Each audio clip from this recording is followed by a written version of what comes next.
I heard about Ngugi when I was a kid.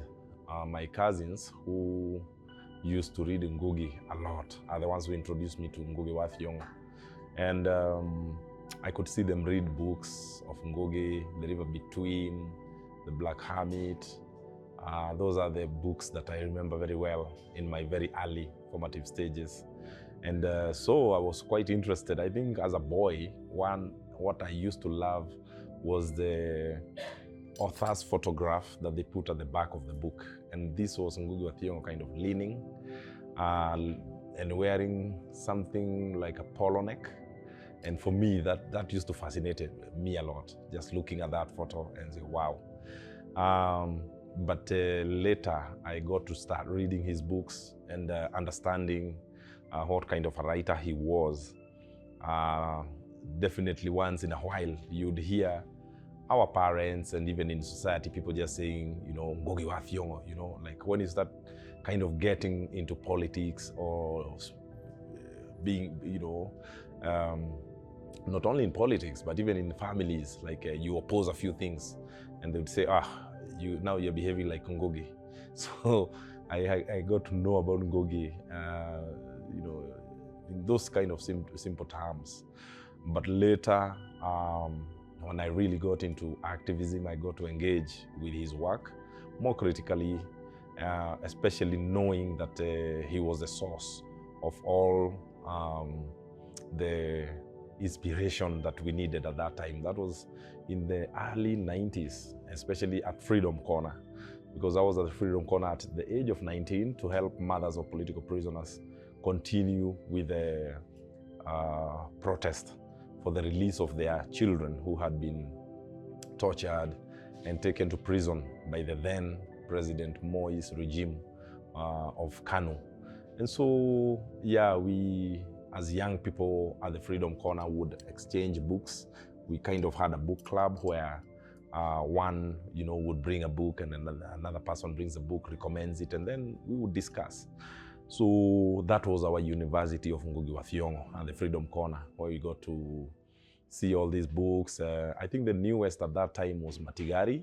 It was about maybe 3 years old, and it was quite controversial because when Matigari came out, it is said that the special branch actually thought that Matigari was a Kenyan, a human being, a person, and so they started looking for Matigari all over. They were looking for Matigari in the bars, in the churches. They were looking for Matigari everywhere.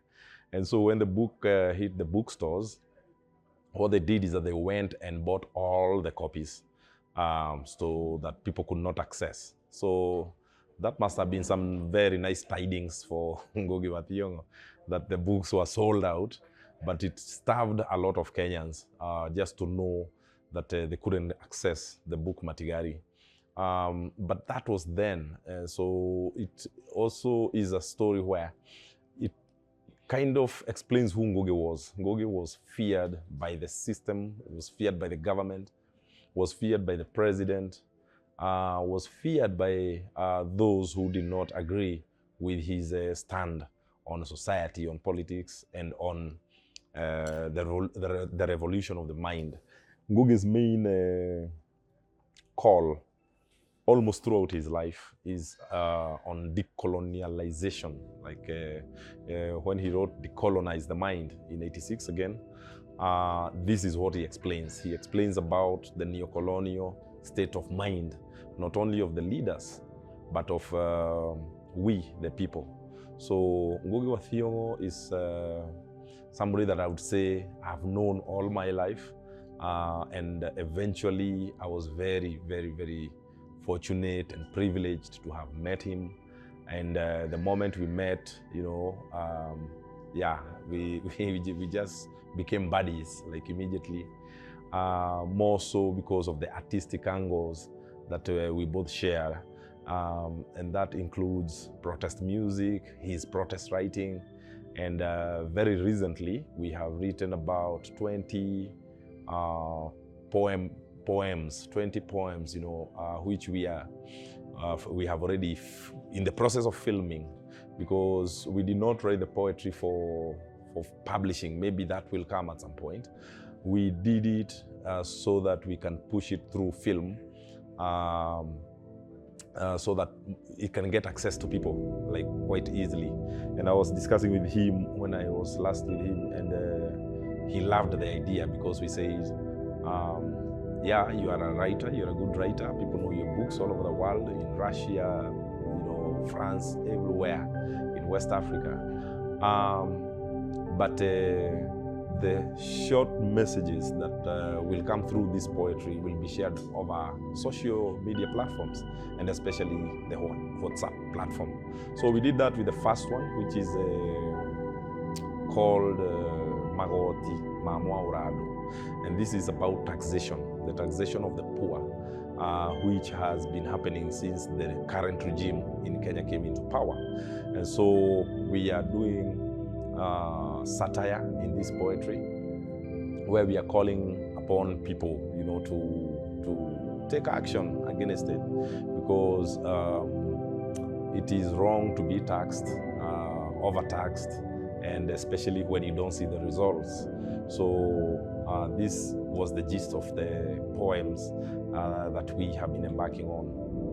Magoti ma mwaorado karogano kadeke ni Ngugi wa Thiong'o gakagano ni Ndungi wa Githuku. Kwi hindi mwaurado endete magoti mono mono mono. O mubuto wakoragwo na igoti rĩarĩo. Wa bururu igoti rĩa bururu. Wa mathangu igoti rĩa mathangu. Mutune igoti itune. Oguo nginya agetagwo nĩ andũ munene wa magoti. Nake akĩambĩrĩria gwĩtotora na gĩthweri.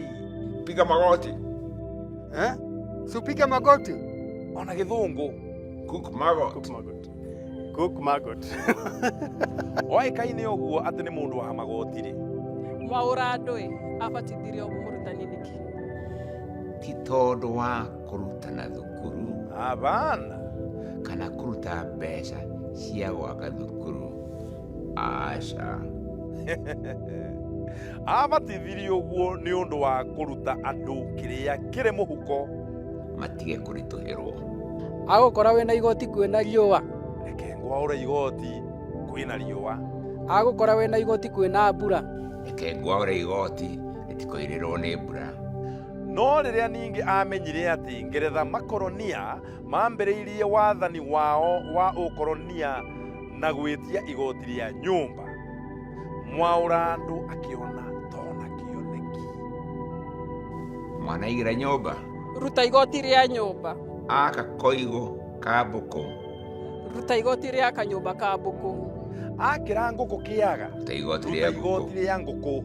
Enja irima rĩa maĩ. Ruta igoti rĩa maĩ. Enja kĩoro. Ruta igoti rĩa mai. Igoti rĩa mai. Wagũra kanyamũ. Ruta igoti rĩa kwendia kanyamũ. Wendia kanyamũ.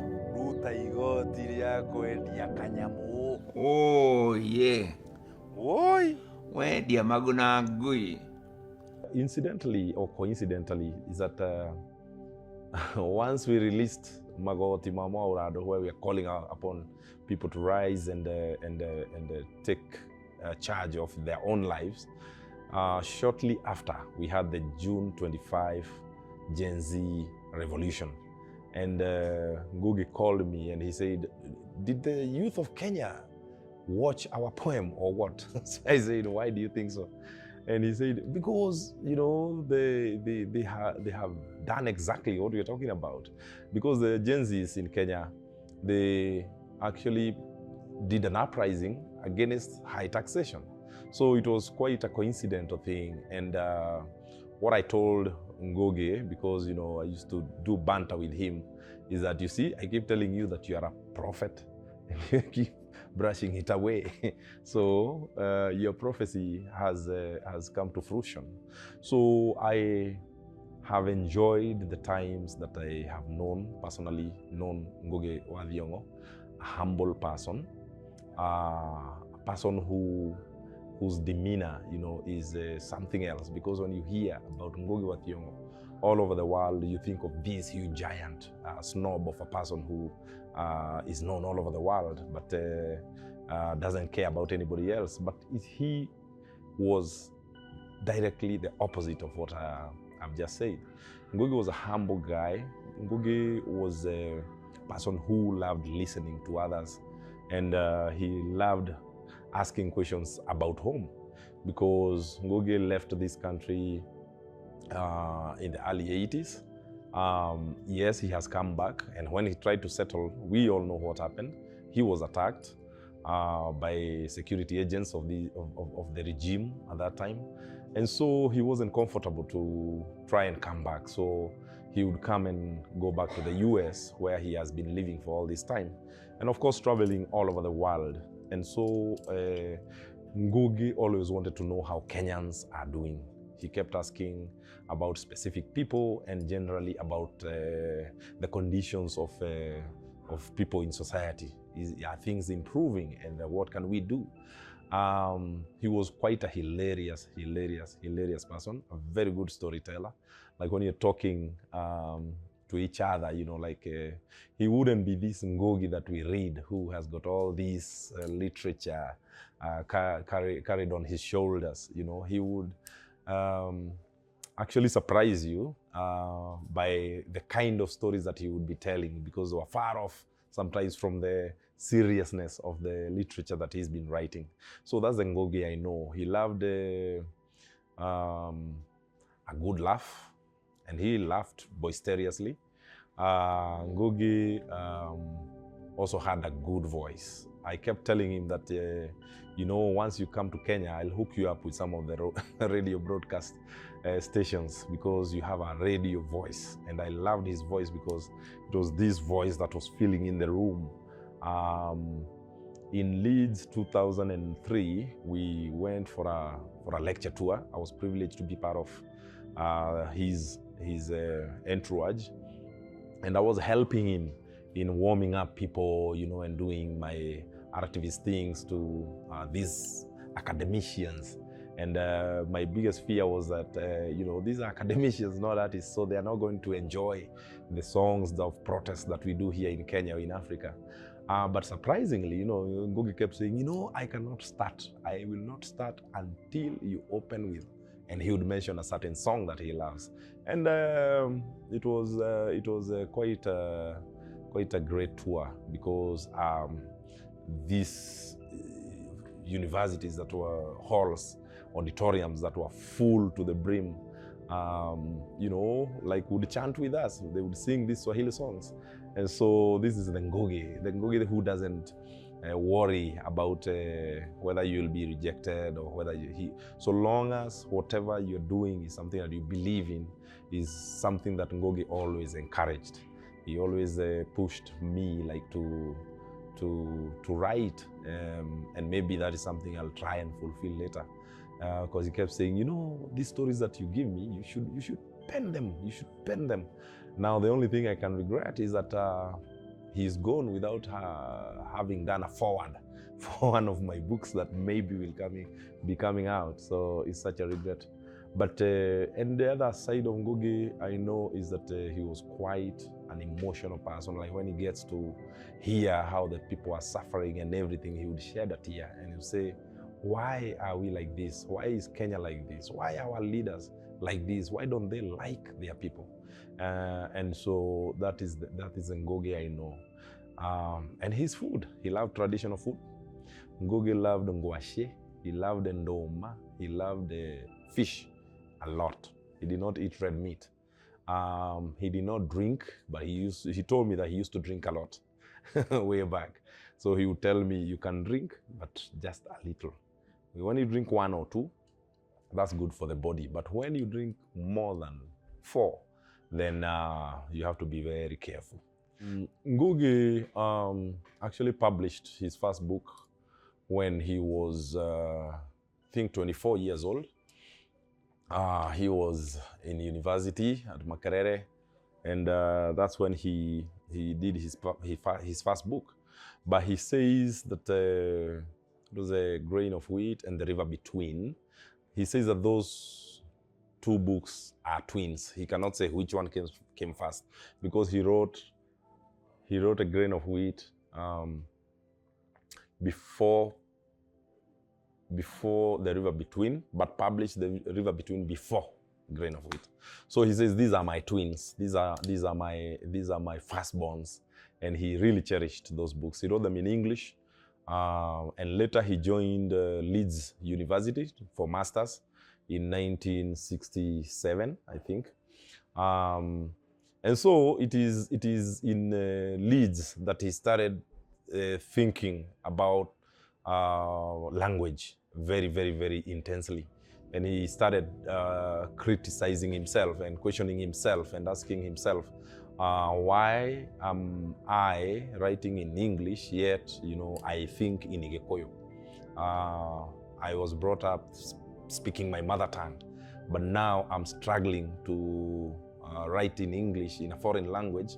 And I'm also very critical of what the colonialists did and what they are still doing, or their effects in Kenya and in Africa right now.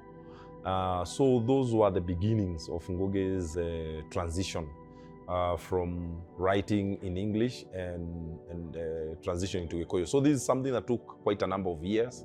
And I think one of the stories that he gave us is there's a time that they went for a book conference somewhere in Italy, way back, I think in the 80s. And so he defended languages, like we have to speak our languages, whether you come from Peru, whether you come from Zimbabwe. The first thing that you have to do is to speak your language. And so Ngugi has transitioned, going to be with the ancestors, speaking this like consistently, saying that if you are an African and you speak German, but you don't know or speak your mother tongue, then that is slavery of the mind. But if you speak your language and then Kiswahili and then all the other languages of the world, then that is empowerment, that is liberation of the mind. So this is something that he pushed for all these years. And it got to a point during this conference where he says, I don't remember his name, but he says one of these authors, came and ridiculed him, like when he got his chance after Ngugi to get to the podium. And he ridiculed and kind of washed down all that Ngugi was saying that these native languages cannot match English and French and the other Western languages. And this really infuriated Ngugi. And he said, the guy who criticized him actually said, there's no way that those languages can catch up with our modern languages. And Ngugi was really sorry, but very pissed. So I think that is what triggered him. And he said, from now on, I'll be writing in Gikuyu. So from 1986, he's been writing in Gikuyu language, encouraging other authors from different communities, from different countries to do the same, because you're saying that it is easier to form and to have your ideas formed in your mother tongue, because that's why it's called mother tongue. You carry it with you every day. And so, yeah, from there, it was quite a challenge, because now again, just like he's changed his name earlier from James, he didn't change his name, he dropped the name James. Yet he had been published as James Ngugi wa Thiong'O. And his publishers, panicked, because they said, people already know you because of all these books. Now when you start calling yourself Ngugi wa Thiong'O without the James, then people won't buy your books. But Ngugi said, this is a matter of conviction. And so people, so long as you're making sense in your books, people will always buy your books. So he went ahead and did the suicidal thing that nobody could think about. And so it's the same with the language. Publishers were worried. Most of his fans all over the world, his readers, were worried, because they were like, how are we going to connect with you, because we cannot read your language? But Ngugi was smart, because what he did is that he actually would translate sometimes his own books. He would also get somebody to translate his books. One of the people who were the initial translators of his books is a Kenyan called Wangui Wagoro, and she's the one who translated most of the earlier works of Ngugi. And then from that time henceforth, Ngugi was actually now translated to so many other languages in the world.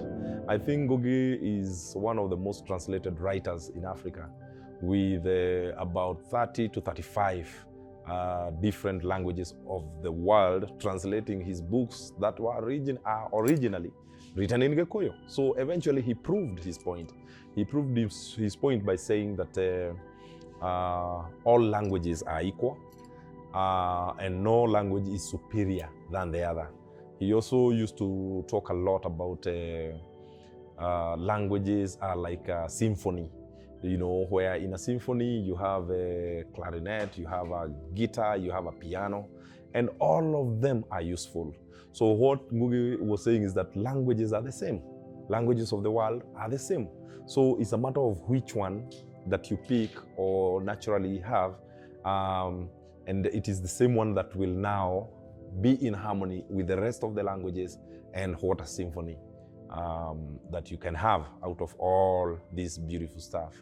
And on that point also, most recently, his newest thoughts and his newest philosophy was on the issue of normalizing abnormalities. He came up with that. He said that after looking at how the world is, he has realized that apart from neocolonialism and coloniality of the mind, our people are suffering from the syndrome of normalized abnormalities. And he gave examples. He said, when you go to Accra or you fly into Ghana, the main airport is called Kotoko International Airport. And Ngugi says, Kotoko is the army guy who overthrew Kwame Nkrumah. But the airport of Ghana today is called Kotoko International Airport. So Ngugi says, how abnormal can we be to not rename the airport to the godfather of Pan-Africanism, who is Kwame Nkrumah? So Kwame Nkrumah is nowhere near that airport. It is the name of the person who overthrew him, and he was a Western-sponsored mercenary. And up to today, the name is still, Kotoko International Airport. So I think, because I know this will reach Ghana and other countries and Senegal and Western Sahara, fellow Ghanaians, Ngugi, when he was alive, requested, is a special request, that you rename your airport to Kwame Nkrumah International Airport. Because the way it is now is a practice of normalized abnormalities. So this is something he was fighting so hard, and saying that it is, unless we realize it, the things that are still colonial and neo-colonial are going to become normal at some point, and that is if we allow that to happen. But if we are on the lookout, then we'll go weeding out the abnormalities that we have normalized. So that is one thing I really would say that I learned directly from Ngugi. I haven't seen any publication on the same, and I hope that maybe in the works that he has left us, it's going to be published.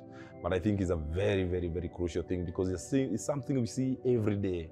You know, like now picking it from there, when I now interpret it, the way we throw garbage out of matatus or out of your car, you know, you just throw garbage, plastic. It's normalized abnormality. It's a normalized abnormality, because it's not normal. It's not something that is supposed to be. if you have trash, just put it in your pocket and carry it and go dispose it the way it's supposed to be. Some of these things, you don't need a kanjo to follow you, arrest you for it and be fined, etc. All we have to do is to take responsibility and know what is right and what is not supposed to be done. So normalized abnormalities. Wow, yeah, that is quite something I learned from him. Actually, I have a song coming up called Normalized Abnormalities, inspired by Ngugi. The struggles of Ngugi can be traced back to the 60s and the 50s. Ngugi was born in 1938. So he experienced colonial rule, like firsthand, going to school and stuff like that. His own brother, his older brother, was in the Kenya Land and Freedom Army. He was a soldier under the leadership of the great Field Marshal Dedan Kimathi. And so Ngugi experienced all this. And he also had a brother who was on the other side, you know, because that's what used to happen, that you'd have a home guard in your family, and he would tell these stories. Ngugi was very, very, you know, open. So he would tell the stories of the contradictions. And he would say that when one time the Mau Mau brother and the home guard brother gathered in the mother's house, they were supposed, of course, to kill each other. But because it's their mother Wanjiko Mumbi's house, then, you know, first you put your differences together, then you focus on your mother. So when Ngugi started criticizing the colonial rule, definitely as a student, critical thinker, I would say maybe nothing much changed, but definitely he took that with him all his life. He talked ill of disaster that the colonial regime had caused in this country, and indeed in other colonized countries in Africa and all over the world. He consistently spoke against colonialism. In his earlier works, that is mostly one of the things that the River Between and everything talks about. You find that it's weaving through the colonial times. And so just by talking about it and writing brilliantly about colonialism, I would say it helped change. It helped change people's minds about not normalizing what we were living, we have been living in the past, of those who were the sellouts taking over government and those who were freedom fighters living in abject poverty. Those are the things that Ngugi has been talking about and advocating against, saying that everybody deserves to live equally. And so for those who took over, he really thoroughly wrote about those situations. Come to the 70s, of course, we know that he was detained by the first president of the Republic of Kenya, Mzee Jomo Kenyatta. So why did he detain him? Because Professor Ngugi was speaking the truth. He was speaking truth to power through books and the academia. He was a lecturer at the University of Nairobi. And in the University of Nairobi, one of the other achievements that he did is that he was heading the English department at the University of Nairobi. And so he asked himself, what English department am I heading in an African university? And so he started pushing for the English department to change, to become the Department of African Studies. And it was quite a struggle because internally he was being fought by those who had normalized that it's English literature that can only make sense. But he was there as a head pushing for African literature. And so, yes, that's another stage that he changed because later it changed. When you go to the University of Nairobi now, we don't have that English department anymore. And in larger society, I would say Ngugi changed mindsets. He changed how people think. He changed the way children are taught, even though our system, education system, is still a mess. But he kept advocating for that. He also advocated a lot for And this is something maybe I would like to see change in my lifetime, where children are punished for speaking their mother tongue in school. And Ngugi said, how can you do that? Because you are born, you are brought up with a language, with an identity. But when you go to school, you are forced to use some colonial language. And he used to call that brainwash, because he was always pained at meeting young people who cannot speak their language and meeting parents who are proud that their children do not speak their language, and that they are very good in English, and they are very good in French, very good in German, but they're African kids. And so those are some of the things I would say critically that Ngugi has helped change. He has changed mindsets, not only in Kenya, not only in Africa, but all over the world. And I would say that, change comes slowly. Some of us who have been in the trenches, got into the trenches of the struggle, thinking that in 2 years' time we'll have become free. But now, look, maybe about 30 plus years later, we are still here, fighting for Agatha Atuhaire from Uganda, who had been kidnapped in Tanzania. We are here fighting for Boniface Mwangi, who was also kidnapped and abducted together with Agatha in Tanzania. We are here fighting the finance bill, season 2, because season 1 was last year, and season 2 is coming in a very big way. So what I want to say is that change comes slowly. Sometimes you don't even realize it coming, but it's only when you compare with some of the geopolitics of Africa, you look at other countries and say, actually Kenya, we are a little ahead in terms of the democratic space. And this is from the efforts and the struggles of people like Ngugi wa Thiong'o, people like Wangari Maathai is also another person who has done a lot. Professor Michele Mugo, who we also laid to rest not so long ago, and who co-authored the trial of Dedan Kimathi, with Ngugi wa Thiong'o. We have so many intellectuals and so many artists, people who are still living, people like Mado. Mado does cartoons, but these cartoons, we laugh about them, but they are critical of what is going on in society, and they help shape the mind and the future of things. Because even these leaders who oppress us, they read those cartoons, they read these books written by all these great people. So I would say Ngugi's struggle has not been in vain. Actually, Ngugi's struggles have pushed Kenya to higher democratic grounds than it was in before. So we have moved forward with Ngugi's work than stagnated.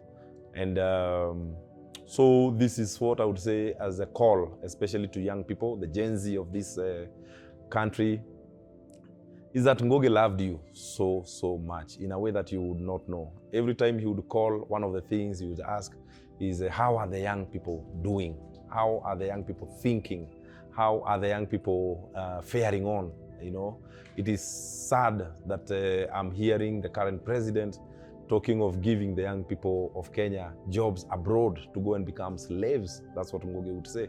Why can't the leadership of Kenya create jobs, factories, and opportunities in Kenya? He was so pained by the kind of utterances that were coming from Kasongo and his establishment, where you are pushing our young into slavery, modern day slavery in Saudi Arabia, in the Middle East, to go and die, to go and be tortured, while you loot all the resources of this country to enrich yourself. That is Ngugi wa Thiong'o. And so I would tell the young people, just go read Ngugi. Any book that you pick of Ngugi will help you. It will help you interact with his thoughts.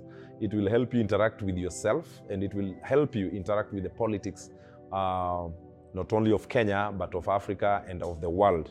So I would say, while It may be Ngugi wa Thiong'o's sunset.